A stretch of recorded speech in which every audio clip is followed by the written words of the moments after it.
Hello everyone, it's Jamal Thomas. Welcome to the Progressive Soapbox. So I'm doing this as a final commentary on the events of Charlotte. Let me make sure that this is going first. And it is doing something. Yes, it's doing something. Alright, so yeah, this is off schedule. I'm going to be on tomorrow night to have a conversation with Saint Progressive at 8 p.m. So yes, I'm immensely looking forward to that. That's going to be awesome. But today, I read my comments. I pay attention to what my audience is saying, whether they agree with me or disagree. In doing this show, I'm just making sure my mic and everything is correct. Yeah. All right, everything's a go. In doing the show, you I don't want to say get siloed, but you end up in this perspective of digging into yourself to see how you feel about something, and just saying how you feel about something. It's not a thing of whether something is in your wheelhouse or not. Everything is in your wheelhouse. This show is just me. It's a reflection for me. Whether you agree with me or disagree, it's perfectly okay either way. But this show, for the most part, is just me. It's not trying to be to the left or be to the right or be anything else. My point is, there is no wrong answer. Like, how I feel about something is how I feel about something. But let me explain how I feel about it and why I get to a particular conclusion that I get to. The show is partly philosophical and it's partly political, and I know sometimes those things thread into weird areas. And yes, I guess I do feel detached from it, but I feel detached from most things. So, I suspect part of the reason why I like to do the show in this way is because I feel somewhat detached from stuff. I can take a God's perspective in that sense, and that just means if you're taking no sides, if you're just a thing floating above it. Yes, you have certain ties to things, meaning there's certain sentiments and feelings that I bring with it, certain perspectives. But for the most part, trying to be as remote as possible, at the same time being as present as possible. Meaning trying to understand how everybody is doing it from each side. Look, the way I see it is, they were moving statues because in Richmond, and like I said, in Virginia, we have a lot of statues. And you had a faction of the country. Now look, as an African American, in the same way that most African Americans, I would say majority, fully understand there's an element in this country that is bitterly racist. And those people, for the most part, aren't believed to be going anywhere. This is not this thing of, oh my God, I am shocked that there are races in America. That would be an insane response to have. It's well, yeah, of course, we live in America. Have you seen our complex history? That's not to say that everybody is, but that it is this kind of honest recognition of, yes, this exists. I'm not shocked by something that I absolutely know already exists. So let's start there for the moment. Meaning, am I shocked that there were going to be a bunch of people to go to Charlottesville and be racist? You live in a country of 325 million people. I'm pretty sure you can get a collection of anything to go and do anything for any particular reason. What I'm presented with is already a known quantity. More than just the 500 people that were there. A known quantity from an immensely complex history. In a society, for the most part, that pushes the thing of political correctness, meaning the overt instances of this is somewhat pacified, even though, for the most part, you are fully aware that structurally, the elements of the country itself are built in a particular way. Just looking at stats, this isn't me taking, an unfair position. If you look at the stats, African Americans are picked up by cops 4 times more than whites. You have this other stat, this kind of getting kids directly into a prison system. How blacks were even sentenced for drug crimes. It's one thing after the next. Even the shootings. Yes, white people are also shot by cops. Yes, white people are also treated poorly by cops. But when you look at the percentages, it's heinous. And it goes in a particular direction. The stop and frisk is heinous. And again, it goes in a particular direction. Now, you're asking me if I'm shocked that you can find a bunch of racist people to go to Charlottesville. No, I'm not shocked. I'm not shocked. I don't care what the media tells me that I'm supposed to be shocked and outraged by this. I'm not shocked. It's their First Amendment rights to go. In my head, you have, for whatever reason, people who are hardcore racists, Klansmen, Nazis, guys who are hardcore racists, who ate their Cheerios that morning, kissed their kids, and went to a hate rally, brandishing Confederate flags and fires, and apparently sticks and shields, and somebody going to the point of brandishing a car to murder somebody. These guys were so moved, so angry, so pissed off, that they felt the need to march to defend the statue. Now, the thing is, it has nothing to do with the statue. Let's be honest. This has this thing to do with they're identifying themselves with whatever the statue means to them. The statue is there. The statue is representing something that I myself identify with. This is my heritage. These people are trying to take away my heritage. They're saying my heritage is a bad thing. They're militant about it. And they go there, and they're, again, well, they're a bunch of racist people. They're being overtly racist. And they're intently pushing back against a society that they deem is mistreating them somehow. Now, they deemed it mistreatment. It's not mistreatment. It's other people in other sectors, be it minorities or sexuality-wise, trying to get a certain level of parity and normality in a society that wasn't necessarily structured in a way that was fair and normal. They consider that relative motion to be eating away at them. It's like saying, you have $10,000, these people have $2,000. Well, now they have $6,000. And from a relative perspective, hey, my $10,000 is now somehow less. I have less power in this arrangement. I have less authority in this arrangement. I don't like this arrangement. You guys are giving these guys rights that we don't think they should have. Certainly you can see that in their mind, they're in their own world in a sense. It's a pretty despicable world. I mean, it's one of those things where it's, look, it's gross. It's absolutely gross. There are other words you can use for it, but ultimately they're going somewhere to be overtly racist. In their head, society is pushing against the white race, and they need to fight to push against the white race.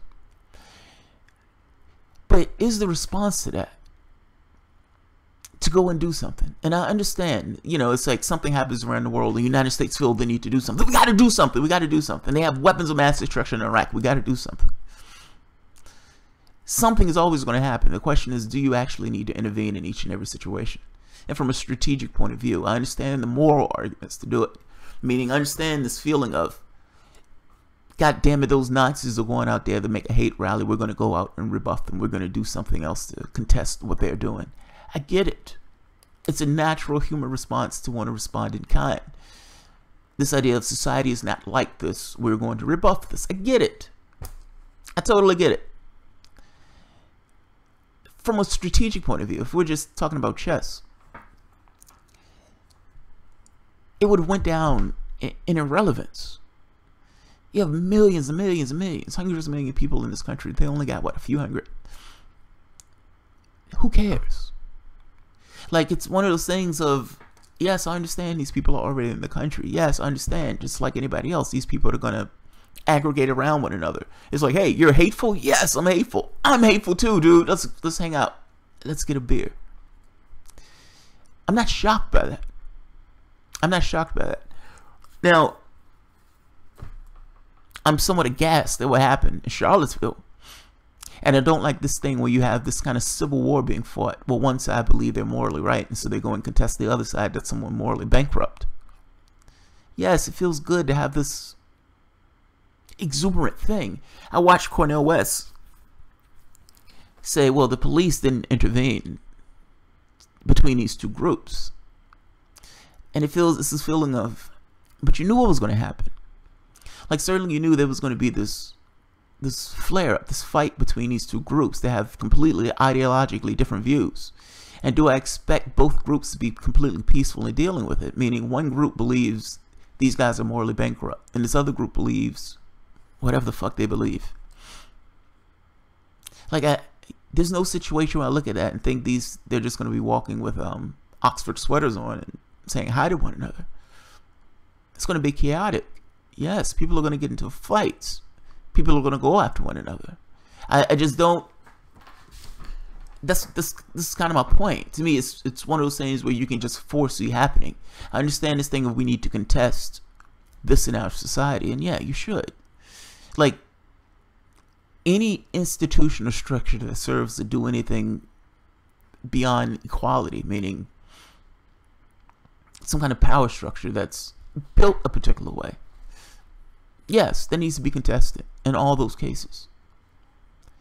But man, it gets sticky when you have this thing of continuous street fights, when groups contend, I need to do something because this other group is doing something. In each and every scenario, that is going to end into a fight. Is that the society that I want? No, it's not. It's not. That's how I end up with the perspective of, let those guys march in irrelevance. Now, all of a sudden, mainstream news has decided to jump on this thing of white supremacy is on the rise. The Democratic Party, we must fight white supremacy. We're going to get the Republicans to ask questions about white supremacists.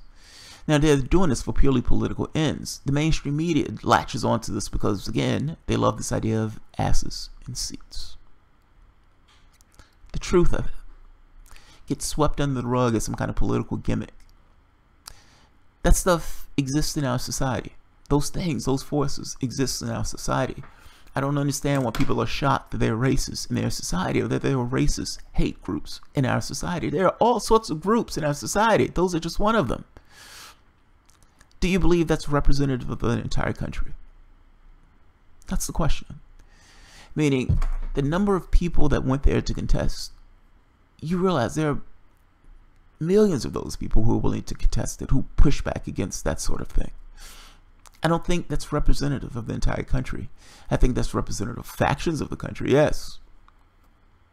Yes, I think that's representative of certain structures in the country, yes. But do I think the hardcore races that came in Charlottesville is the entire country? And do I believe that this is some kind of rise of white supremacy? That people are rising up because of the Trump administration?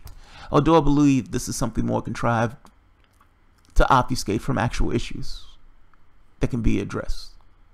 You can't address racism at the level of racism. There's nothing I can tell that person. There's nothing you can tell that person. That person learns to experience like every other person. What I can do is deal with economics. I can deal with the things that actually affect people's lives.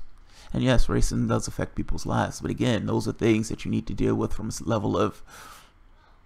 Look, there are two parts to that. One part has to do with the laws themselves, meaning legislature changes. The other part has to do with economics, dealing with people's needs. Stop creating this cauldron of sorts where these people are like at cockfights with one another, just trying to make their ends meet. This idea of scarcity. You have this tribalism that's created in that particular society where these parties identify so heavily on identity. And now the thing in Charlottesville allows them to talk more about identity. So I don't want people to think it was this kind of belittling thing at all. It's just this thing of, look, it's a disheartening experience to watch somebody feeling so filled with a contempt for somebody else, that other person's existence, that they would get into a car and murder somebody with the intention of murdering more than just that one person.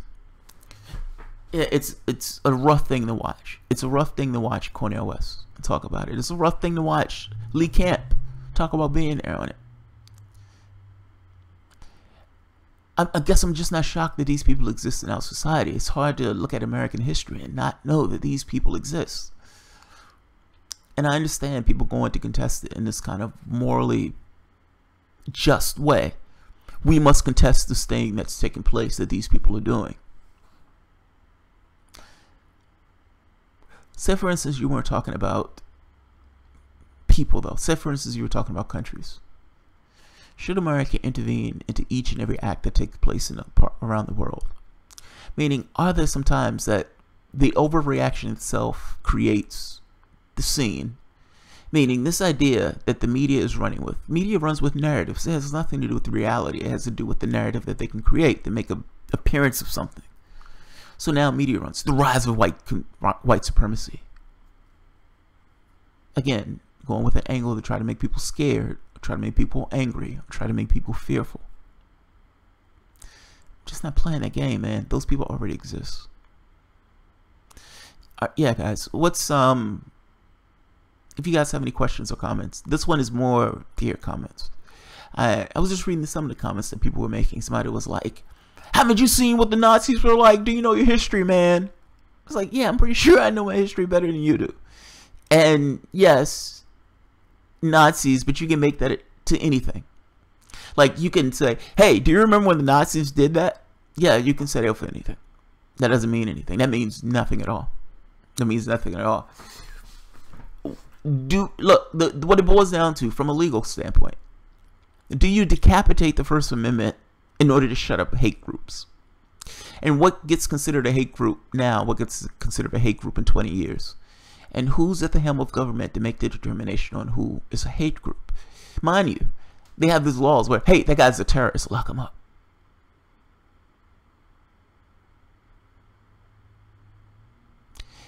So, something changed. Do your thing, Jamal. Truth be told, a lot of people on the left came there to act violent. Hey, let's have a conversation about that. Just because you're morally just, let's be honest. Let's be immensely honest. Do you believe that each and every person who came from the left in order to contest those guys did so without this idea of, I'm just going to be a peacenik? There are shirts that says, punch a Nazi. You understand that? Like, so understand people on the left are trying to hold this morally high card. Like, hey, we're going there to contest this thing. We're fighting Nazis. And yes, I understand. Good job. From a moral standpoint, you're right. You're better off. But am I to believe that each and every person who went there, feeling morally superior, didn't go there with any instance of violence at all? I'm just doubtful, man. I'm just doubtful. I understand, like, people want to say on the left that they're just being the good guys. I get it. I get it. But let's be honest. Each and every person, are you telling me each and every person went there feeling morally superior? Mind you, they did. Just from a standpoint, if I went there, I would feel the same way. These guys are fucking Nazis. I'm going there to contest Nazis. I don't want people to get this understanding that this is what we are. We're not this. And we're going to make sure that this is never taking place again in this country. We're fighting fascists. I get it. I get it. I totally get the emotion, the cathartic emotion with that. I totally get it. Part of the reason I do my show in many respects comes from that emotion of feeling the need to intervene on stuff. But come on, man. You're dealing with a bunch of hate groups. And then another group comes to contest that hate group. And you believe that that's just going to be peaches and tea? That doesn't make sense. Yeah, Dimebag TV. If I was there, I would have been looking for a fight. Yeah. Yeah. I mean, people had shields and batons. Where did they get the shields from? Why would you have shields if you're just there to march? And I'm not saying for the other side. But why, it's like holding flags, Confederate flag. And then somebody else is holding like a Black Lives Matter flag. It looks like a fucking civil war. You literally have people who act like they're still fighting for the South. If the South, it's like, as long as I have this flag in my hand, the South will never die. They're associating themselves with this idea of Southern heritage and attaching itself to the monument. I mean, it's like it feels like it's an attack on their identity of sorts. Just because this country may have putting in laws for integration. And yes, we have a politically correct country at this point. You have one of the parties that's taken on multiculturalism. Now you can say it's for political ends, but they've taken on multiculturalism, meaning it pulls multiculturalism into the country itself, if that makes sense. And I have to be honest, I would imagine people are just getting better. Like kids, they're far more to the left. They're far more to be this kind of integrated society of sorts. But come on, man, you still have an element. You still have an element. I don't think this is Nikki King. I don't think it makes sense to protest the protests. Have your own. I agree. I mean, yeah, I mean, it does sound weird. I think the logic on the left is these guys are Nazis. These guys are horrible people. These guys are trying to constrict rights. So if they're having a protest, then we're going to go and protest them. I understand the logic of it. I get it. It's just, if you're going and it's like in every other situation. Look, I don't like cops in general. Am I really going to want a cop to be there to protect me because they're two groups that oppose each other? It just sounds crazy to me. It's like these guys are going to have a protest. It's a hate group having a protest, and they're being overtly racist in having this particular protest. And you have other people now who are protesting them who are completely against their particular ideology, meaning this group of Nazis and KKK members and far right and all this mix of whatever is now opposed by these other groups who are dealing with, I guess, blacks, Hispanics, these anti-fascist groups, all this stuff. In the anti-fascist group, look, I don't doubt their aims as being good. Like, it's, look, I get it, man. This hero thing. We have a hero culture. America likes to go everywhere in the world and kick ass. To some degree, that's not just magic. I mean, the population, for the most part, is also inhaling that stuff. So you have a group that's formed to take on hate groups. Great. I get it. That makes sense. But does it mean going to each and every protest of a hate group? It's a fight waiting to happen. That's all. Yeah, it generally leads to conflict and violence. Yes, it's a fight waiting to happen. It's a fight waiting to happen. Robert E. Lee, a Democrat like HRC, Chuck E. Cheese, and Chuck E. Cheese.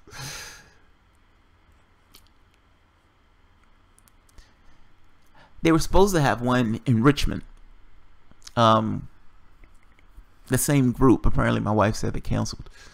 But they were supposed to do their march in Richmond. I think part of it is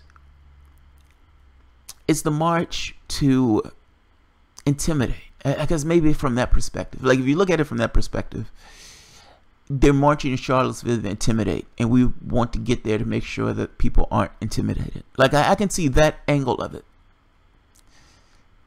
But that, even with that angle, you have to expect a certain amount of violence to take place. Kevin, both sides are just small minorities that are out of their minds. Yes and no, Kevin. So, I believe the hate group, yeah, I think that's a small minority.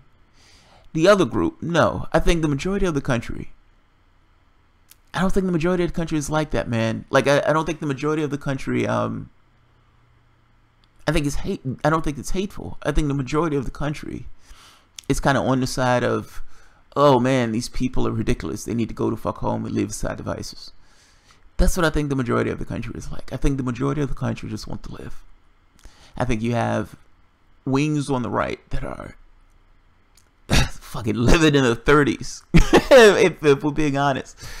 And look, and you may say that percentage is higher than what I think that percentage is. But whatever the percentage is there. Let's not pretend that it's not there. But let's also not blow it out of proportion. I'm making this point that let's not pretend that this hasn't just been there. It's not like somebody is bringing it out the woodwork. It was there. It was always there. The call just went out. That call could have went out in any year, and that call would have gotten the same number of people, if not more. I'm just not shocked by this. The majority is not violent, but still racist. That's MNN. Some people believe that. Like, it depends on what your latitude for racist is, right? Now, honestly, look. This is the conversation I want to have. Make it a real conversation. If you're sitting at home with your kitchen table, there's no judgment in regards to the question if it's earnest. So there are people who believe that the country is just fundamentally racist. It depends on what your definition of racist is and where's your latitude. Like, because look, you may have somebody where somebody says Trump is racist. I think Trump is racist. Somebody else says, hey, that's not fair that you're calling Trump racist. What's your latitude? At the point where you're saying that Mexicans are rapists and drug dealers and some may be okay, look, that goes off in my head as racist. That's my line. You're essentially castigating an entire group of people coming from Mexico. That's fucking amazing. So yeah, that's my line. That's my racist line. That's my line. Was like right there. I don't know what a racist is, but sometimes I can tell it. Yeah, right there. That's my line. Now somebody else may say, well, I'm okay with him bashing Mexicans in that way. My line may be if he's bashing blacks in a particular way. Whatever your line is. People have different lines. All those things are relative to some degree. Certainly, there's a end point. Calling all of the demographic rapists and drug dealers is my end point. So I'm just making the point. There's latitude. So to some people, yeah, you can look at certain systems and structures and say, well, yeah, those things they have a certain bias in a particular direction. And look, this country doesn't regard its history honestly, which again makes it somewhat difficult to even have these conversations.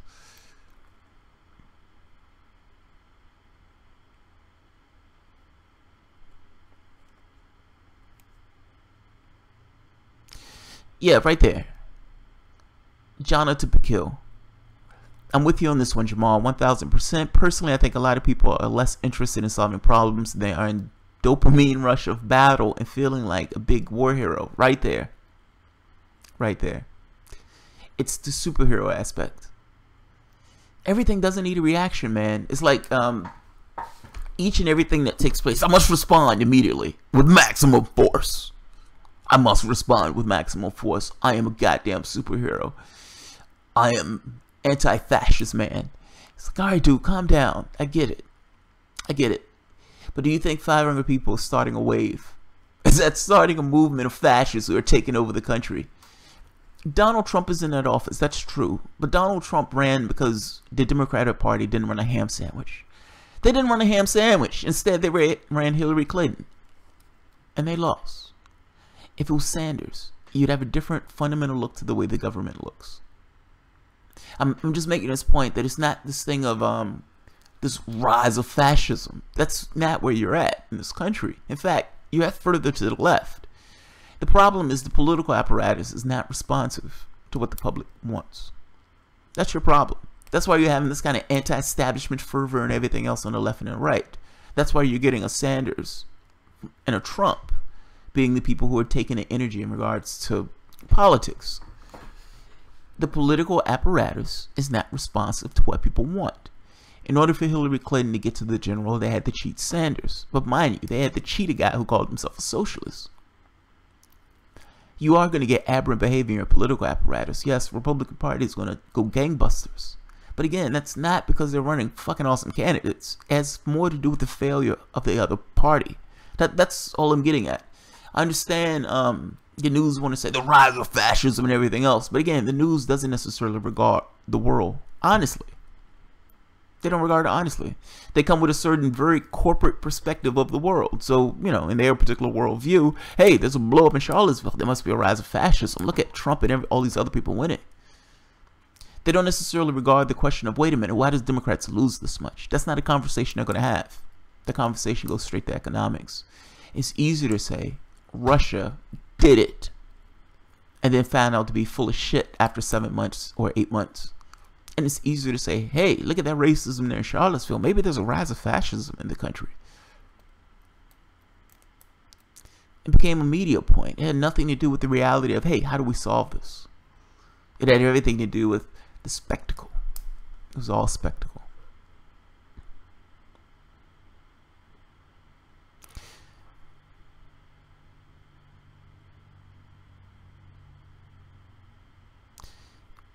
George, hey, are you suggesting people remain silent as white supremacists march? Just stay indoors and be safe?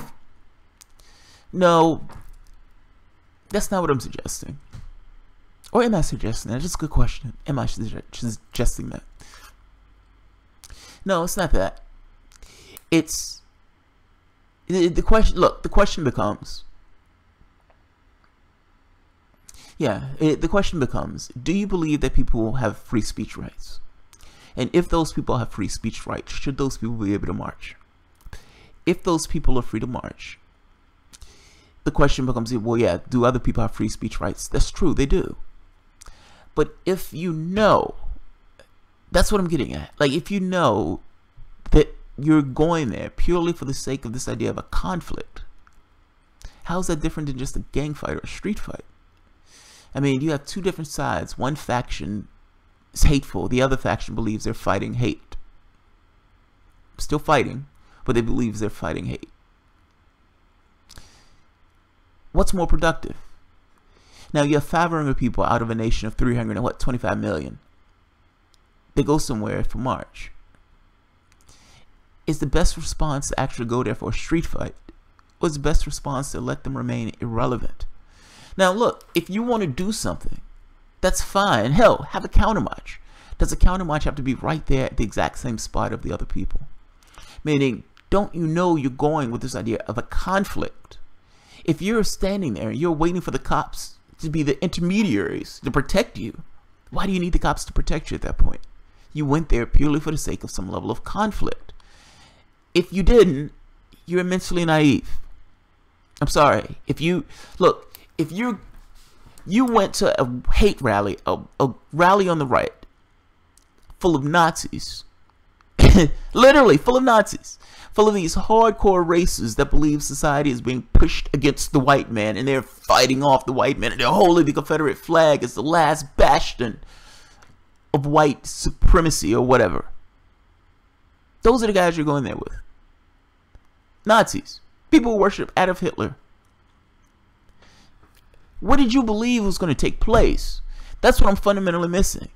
Like, I understand this thing of, well, hey, if they have the right to march, then people have the right to march against them. That's fair enough. People do have the right to march against them, provided they've had their legal papers and everything else in order.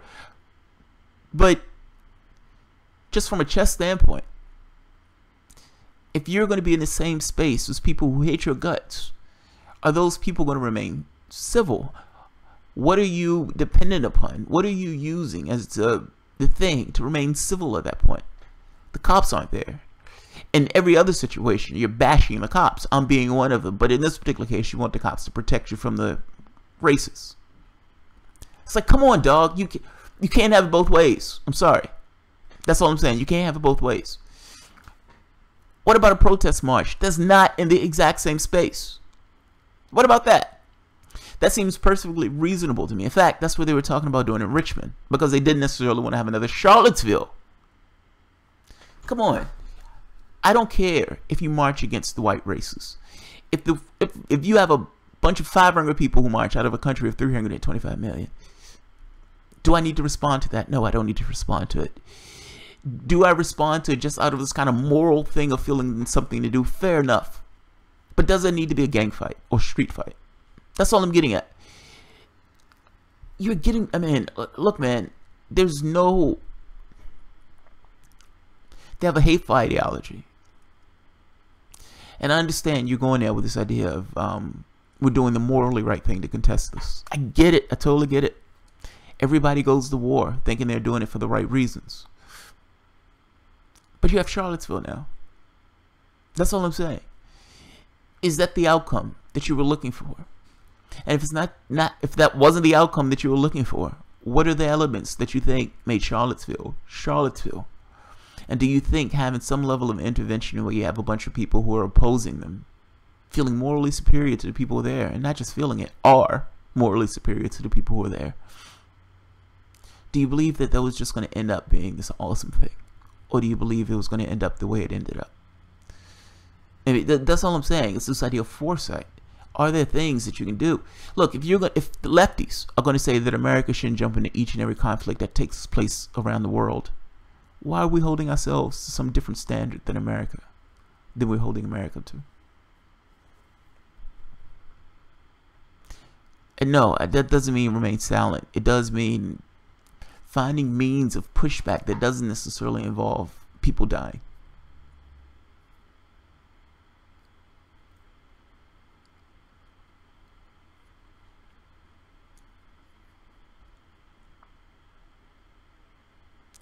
Chuck E. Cheese, the right has like 10 more rallies this month. And just think, you would have never known they had 10 more rallies if it wasn't for Charlottesville.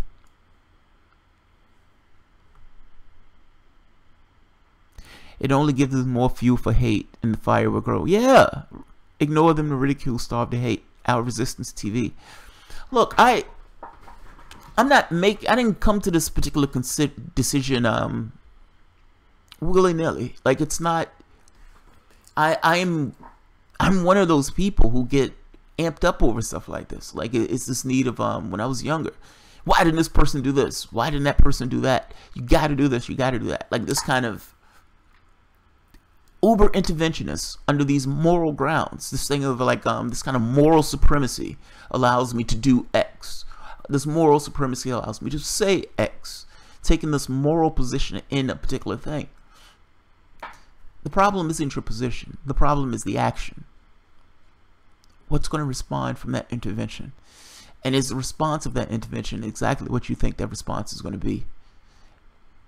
Like, feeling a particular way doesn't necessarily commit to a particular action. So, North Korea has weapons of mass destruction. Oh, now we got to bomb them. We got to bomb them. Yeah, I understand that that's true, but does X also need to take place? Meaning, does X need to follow Y? It's like, yes, I understand. You have a bunch of racists who's doing a march. Do I need to march in that particular way? And what is the outcome going to be when I do that? That's all I'm saying.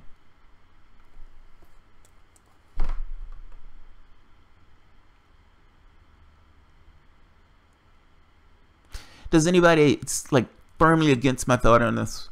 Like where people are like, dude, you have your head in your ass.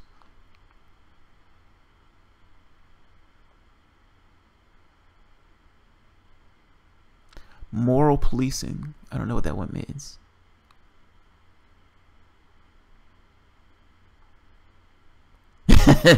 Rick Perry. I'm ready for all the consequences that come from the Civil War, that I have moral high ground. These people are absolute traitors.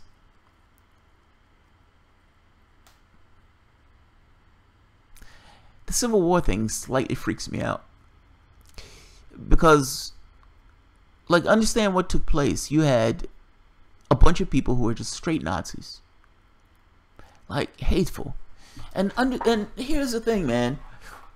I can create a mental distinction between saying, I don't want them to take my signs down, or I don't want them to take these statues down. And this is Southern pride.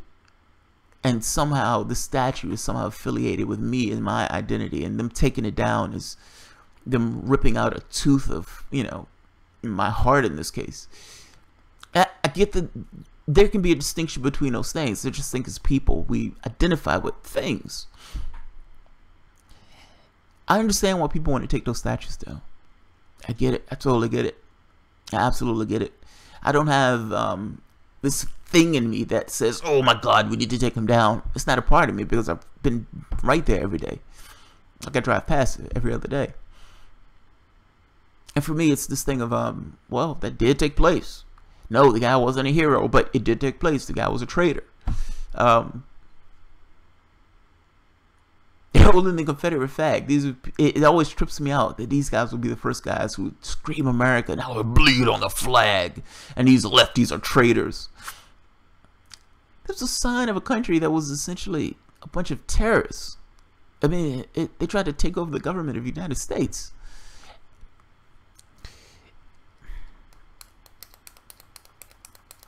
Yeah, man, I don't like the insinuation. It's because think of it. Think it out. Each time one of these hate groups decide they're going to go out and have a rally, now you have more attention to this particular thing. You have more, you know, we think it's bad attention. They're fucking awesome. Attention is attention. We're going to have another rally Immediately after Charlottesville, they're like, we're going to have a rally in Richmond. Richmond is the heart of the Confederacy. We're going to have another rally. Where are they going to have their rally in Richmond if it wasn't for all the attention they were getting for Charlottesville? Are they getting more publicity for their particular cause because of the attention they got for Charlottesville? And if they say, yes, we are going to have another rally in Richmond, purely to get the attention from another group that may come and contest this in Richmond, and we're going to do the same thing in Lynchburg, we're going to do the same thing in Emporia, or wherever else. I'm just making this point of, you can create a perpetual conflict by groups that grow larger and larger based upon just the model of, I'm going to contest each and everything. Every protest is going to have a counter protest, and we're just going to show up and we're going to fight each time. It's not the world I want.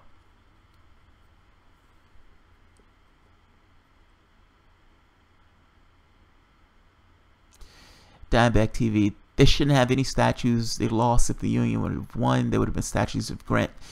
I know, but keep in mind, it was a civil war. At the end of the Civil War, the United States, for the most part, came together. It wasn't this thing where the North just went through and completely destroyed each and everything in the South. It wasn't like this, like war in Germany, where they destroyed and totally demolished everything. The South was still, for the most part, intact. After Lincoln died and everything else, they mended. So it wasn't this case of the South having this thing of being completely and utterly obliterated. No, they made statues to the people who they thought they gave this kind of allegiance to. Just because they lost the war didn't necessarily mean they all of a sudden just accepted what was taking place in regards to Washington.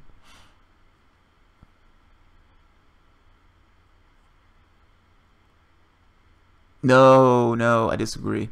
Rick Perry, we messed up after the Civil War. We should have executed the Confederates and also, no. I mean, you can't execute the Confederates. I mean, part of the reason why the United States was able to come together in that way was for the way they came together. I mean, keep in mind, many of the soldiers that were in the South and the North, they knew each other. They were friends. You had cases of people saying, hey, come on and join us. And the other guys saying, no, you should come and join us. A lot of these people were even detached from the whole situation in regards to the Civil War itself. I mean, it's not like it was these deeply held feelings for the most part. You had people who wanted to keep their slaves. You had other people, not so much.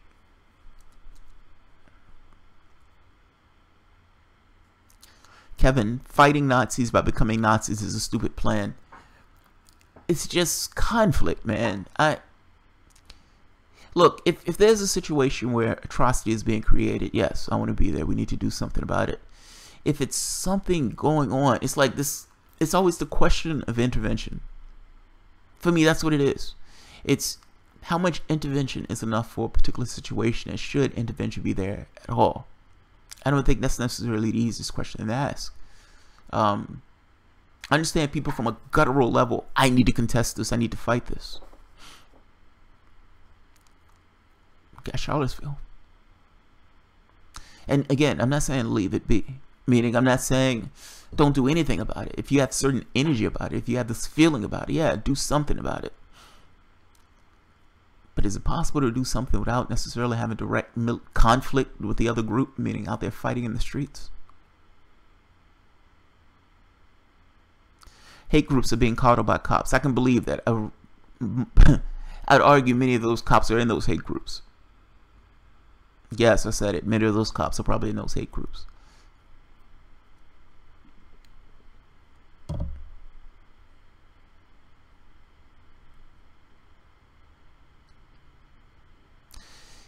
No, the Civil War was about slavery as far as I understand it. I mean, it's funny. The South often tries to make this conversation like saying, well, no, really, it wasn't about slavery. But you can look at the documents and say, yeah, Civil War was about slavery. I read that in economics. I think the conflict is good for both sides. This is Anthony Martin. I think the conflict is good for both sides to drag moderates of either side, and then Nazis will realize they're few and everybody is mocking them, and it doesn't solve the economic chaos. No, this is not good for both sides. You must understand, the hardcore racists are in the Republican Party, meaning they vote Republican. If Democrats are able to tie Trump and those people, meaning get Trump to repudiate its base, that's going to be hard to do. Also, you're going to try to get Republicans to repudiate their base. Again, that's not necessarily something they want to do. It's one thing to be unacknowledged. It's another thing to actually repudiate. It makes them look bad. Emotions from hyperviolence is never solved by violence. I don't think you can solve the problem at the level of the problem. At least not this one. I agree with you. Point, only 30% of white families at the time owned slaves. Yeah, slaves. Yeah, it was. I mean, it's funny. I think a lot of people think majority of whites just owned other people. It wasn't that way, man. Like, the majority of whites were dirt poor. It was only that, like, upper crust that had the capacity to own slaves. The biggest trick, I think I've said this before, the biggest con that was played on the American public was the con of race. It was the con of race. You would have this thing where whites thought they had something just because of their skin, even though from an economic standpoint they missed the point. The point wasn't necessarily race, the point was class. They fundamentally missed it. They fundamentally missed it.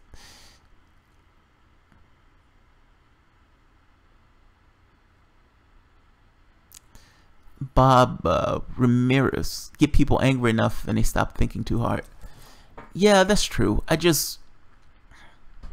Yeah, that's true.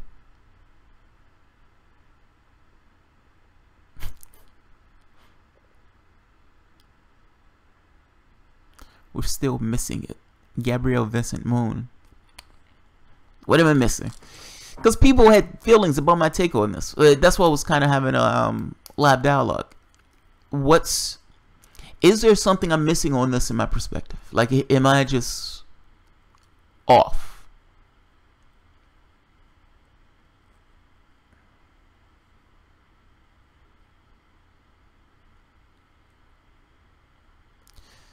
It's not really prosperity, Chuck E. Cheese. It's most of that is hell for the upper crust.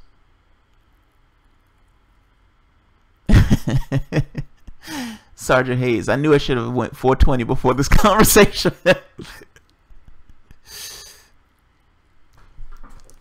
You know, it's funny. You look at I think we need to acknowledge that we're not in the 60s.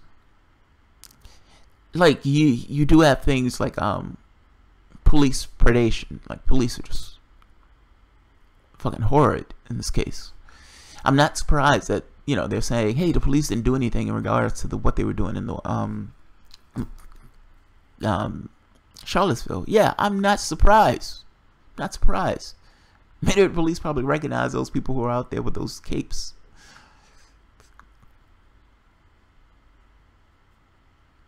Keeping the lower class fighting among each other. Yeah, that's true. No, I haven't. No, I haven't seen Brandon in economics. Have you seen Steve Grumbine's run on Charlottesville in economics? I haven't, but I made that point the other day too. This kind of thing of you can't solve that problem at the level of the problem. Like, what the number of people who fall in that camp. Let's say you're gonna get 10% who are just hardcore, put into the side. There's a percentage of people who fall into that bin, but they fall into that bin based upon economic circumstances, difficulty that they're having in their lives, that transfer that difficulty, this aberrant behavior where you're blaming other people for things that your society has created. Yes, I still make the case the issue is class, not race. I continuously make that case. Now, I can't do anything about the hardcore racists. I can't. You can't have a conversation. It wouldn't work.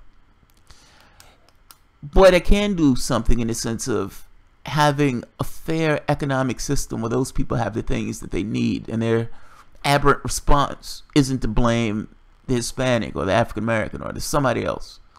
Somebody else is taking their job. Somebody else is doing something to them. Some other.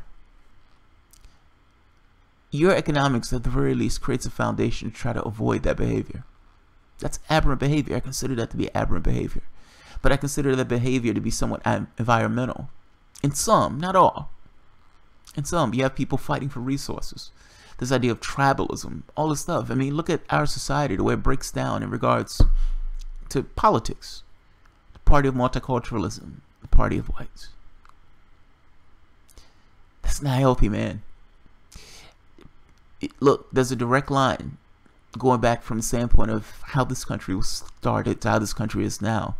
And while you have somewhat of a political correct society, that's the underlying issue. That issue hasn't gone anywhere. That issue is still there. That issue is kept quiet. That issue is silented. But for the most part, you have a white populace who votes against their self-interest. And African Americans, progressives, and a lot of white liberals always ask the question of, why are those people voting against their self-interest? That's the dilemma. And if we're being honest, if we're having real talk, if you're talking to African Americans, that's our dilemma. How do you have a party that so votes against its own self-interest? And yes, you can make this argument that Democrats do the same thing, meaning blacks, meaning you guys were taken in by Obama and you guys vote Democrat and all this other. Yes, blacks vote Democrat not because of who's running, but to protect them from the Republican Party. That's the truth. That's the truth. When you're wondering, why do all these black folks vote Democrat? That's why. It's not because the person is thrilling them. It's not because, hey, that guy is awesome. No, you go into the ballot box and you vote D. Who's running? Fuck do I know? He's a Democrat. Many of the Democrats get votes purely because they're not Republicans. Now, that's the secret in regards to African American voting. I don't even know if it was a secret, but that's the truth. African Americans, we have a full understanding that there are bad elements in that party. And the last thing we want is for those elements to get in that office. Now, the Republican Party, the question rings. And that's the question that always kind of haunts. It's like, when we're looking at the country, we're making this kind of evaluation of what the country is like. And you see that this majority of whites are voting Republican. And you think, but those Republican candidates are fucking crazy. Why are they voting for that guy? And then you also kind of bring this thing in, but he's actively voting against his own self-interest. Like, half the country is poor. Half the country is dirt poor. 50% of the country is in poverty. How are Republicans getting elected? Like, you have a lot of people who are voting against their self-interest. Now, I'd argue voting for Democrats is also voting against your self-interest. But voting for Republicans is really voting against your self-interest. And yet they do. And yet they do. So if we're talking about this thing of race, let's start there. That's the conversation. That's the conversation. We're not in the 60s. I'm making that point to say this is not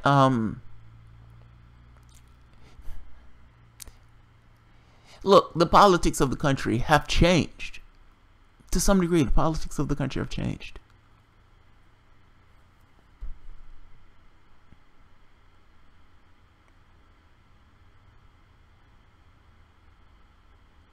No, I don't think so. The black community could benefit from the Republican Party. I severely doubt it. I'm sorry, no. I'm sorry, no. Hells no. If you think the Democratic Party is bad, hells no. Those people are fucking maniacs.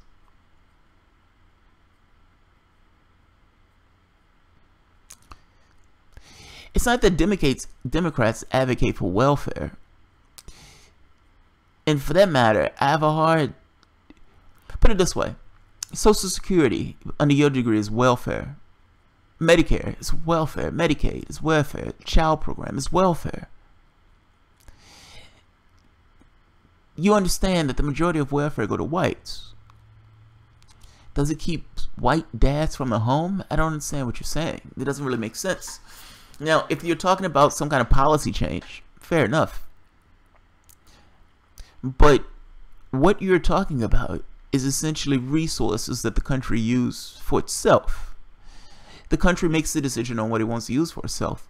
So, yes, if you have a particular country that says anybody who's born in this country is going to have health care, By your definition, that's welfare. By my definition, it's the country allowing for things for the elements or the people in that particular country. In France, you would have what? Doctors will come to people's homes. You would have childcare going for like 3 months in. Those are things that a country itself makes the decision that itself needs. You're making this distinction on the sense of race. I'm making this distinction. I'm not making a distinction at all. I'm talking about people as American citizens.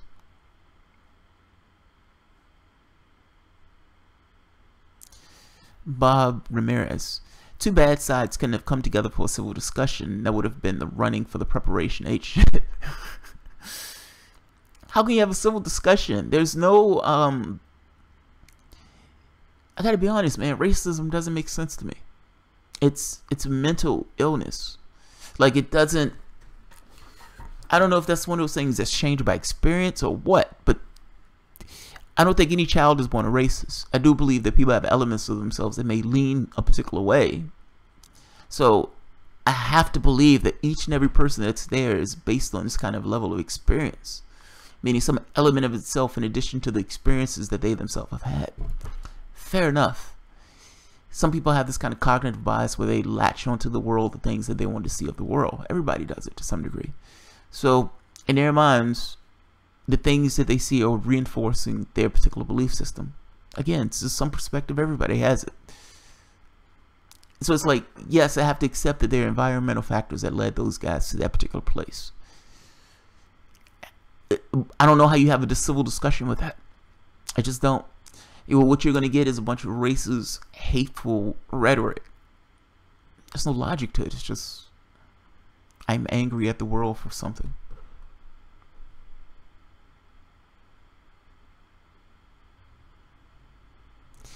Yeah, Rick Perry, it's not about the need. There's $20 trillion in reparations owed to African Americans that they only can be paid with land. You know, it's funny. I had a conversation with a white guy at the People's Summit, and he was out for reparations. He was like, we got to give reparations, man. I was like, dude, that would never happen. He was like, we got to give reparations. We got to give reparations. You guys built this country.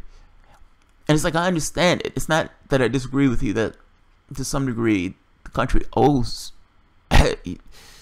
Yeah, to some degree the country owes. It's like, okay, thanks for building this country for X number of hundreds of years. You're free now.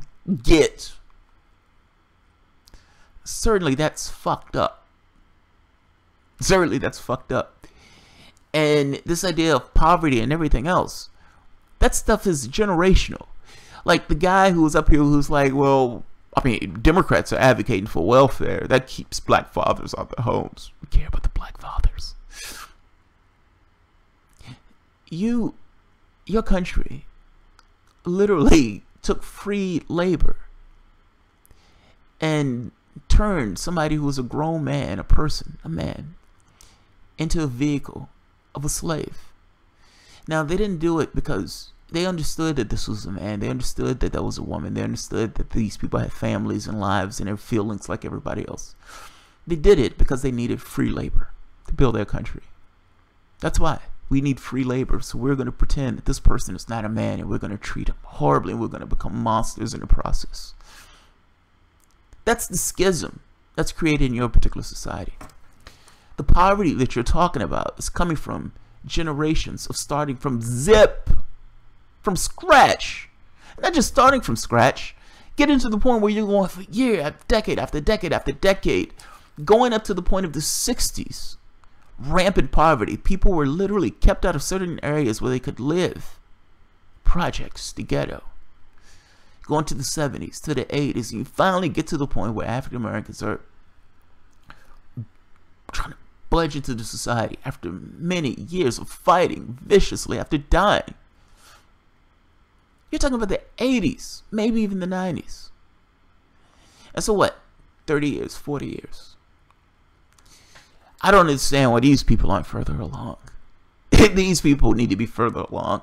Hey, the Republican Party would be great for blacks because they'll get them off that welfare so those fathers can be at home. I find these arguments to be absurd. And again, whites don't regard their history honestly. Americans don't regard their history honestly. People may hate me saying it, but it's perfectly true. That conversation means you don't regard your history honestly.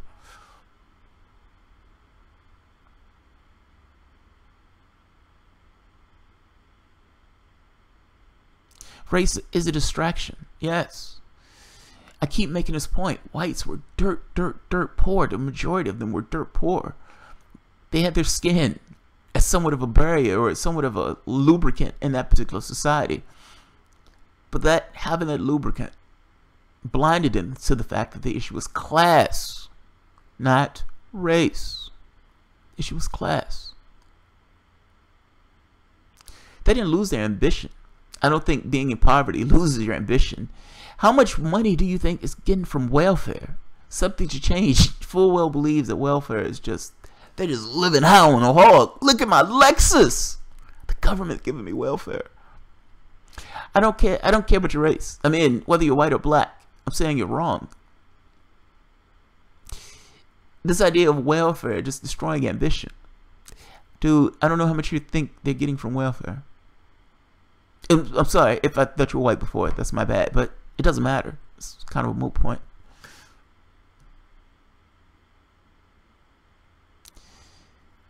So you believe given enough not to have kills your ambition. So okay, so people's needs. That's what we're talking about, whether people's needs are met. It doesn't kill your ambition, dude. And it's not like, I don't know what you think they have. Like, I don't know what you think. I don't think living off welfare lives high off the hog. I don't know why you believe that. Yeah, I don't know why you believe that.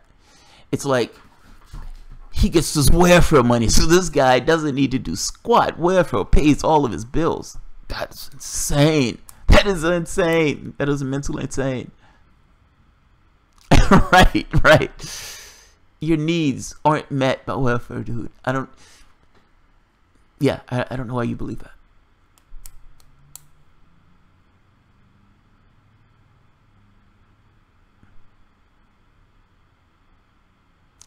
Exactly. What kills ambition is having to work 3 shitty jobs to survive.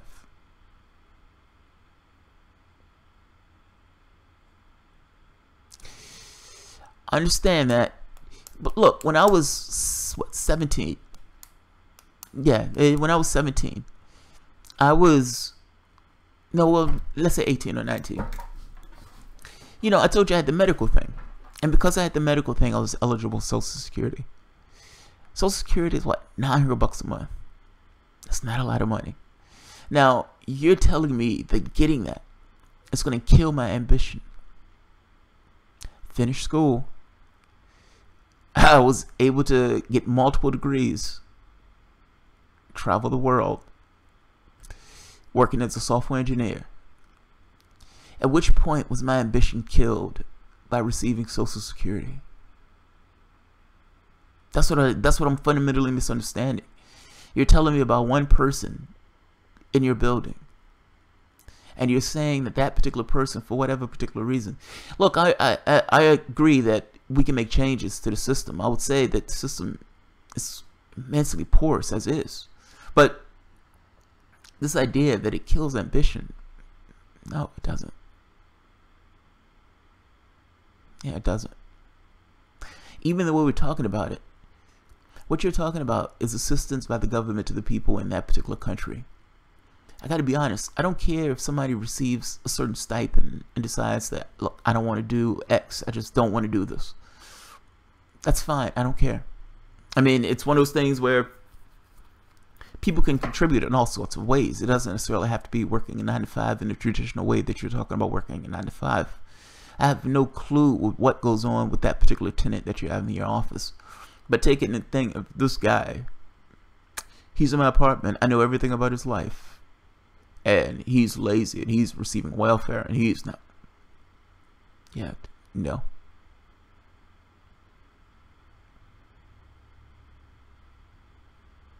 Yeah. Read in economics. Yep, I worked for years, and then when I got food assistance, I was made to feel like a lazy deadbeat. It's fucked up. Here's the thing. Your society I'm going to end it on this. I was saying if anybody had any wanted to take a shot at me for my response on the Charlottesville thing. It doesn't seem like nobody does. So I would say it this way. Does a person have worth or not? Fundamentally, that's the question that we're talking about. Does a person have worth or not? Now, if you're going to say that, yes, I believe a person has worth, then shouldn't that worth be affirmed? Meaning, shouldn't the society in some way revolve around the human element of that particular society? This idea that it's okay for people to get, like, to say, yes, we have a particular society, we have a bare minimum that we're willing to have people go in that society, but we're going to make people feel like shit when they try to receive benefits from that particular society. Fuck that, man. And look, part of that is this kind of headwind of sorts, this thing of the way our culture is arranged. Our culture is wrong. Our culture is immensely wrong. Your highest aptitude is not your job. Meaning, meeting somebody and saying, hey, what do you do for a living? You've been so organized to work on some plantation where you've become this kind of serf to slave to consumer and worker, that it's in our psychology, it's in our heads, it's how we function. I myself know how I felt when I wasn't necessarily working. I felt miserable. I had no reason to feel miserable, and yet I felt miserable. It's this headwind that's in our particular society that infects us in some way. Part of this has to do with the political rhetoric that's associated with people either getting Social Security or Medicare or welfare. Even the term welfare. The stigma that's reconnection successful. I guess I lost connection for a bit. Yeah, alright, well, nobody's pissed off at me, so I'm gonna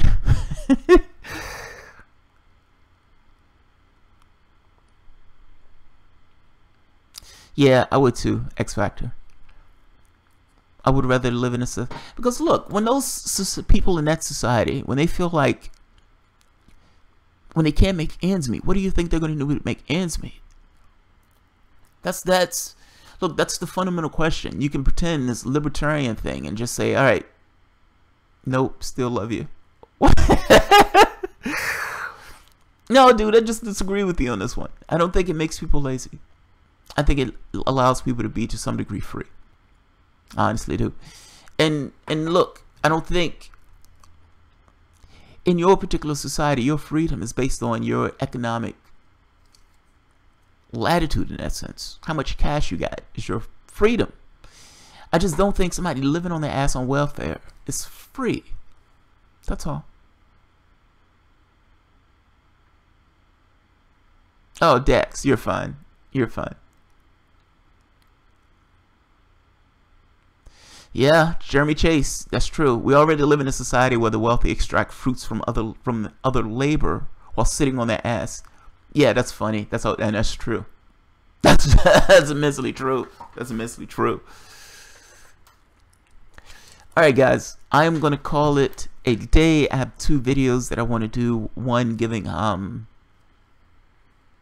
Jack Fresco. One, he passed back in, what is it, May. Yeah, he passed back in May, and I wanted to do somewhat of a tribute. And I think there may be one more. But I would end it here. Alright guys, thank you for showing up. Look, tomorrow, Same Progressive is going to be on. She's going to be on at 8 p.m. Eastern Time. So I'm looking forward to that. That's going to be a fucking awesome interview. I'm sorry, I'm laughing at the comments.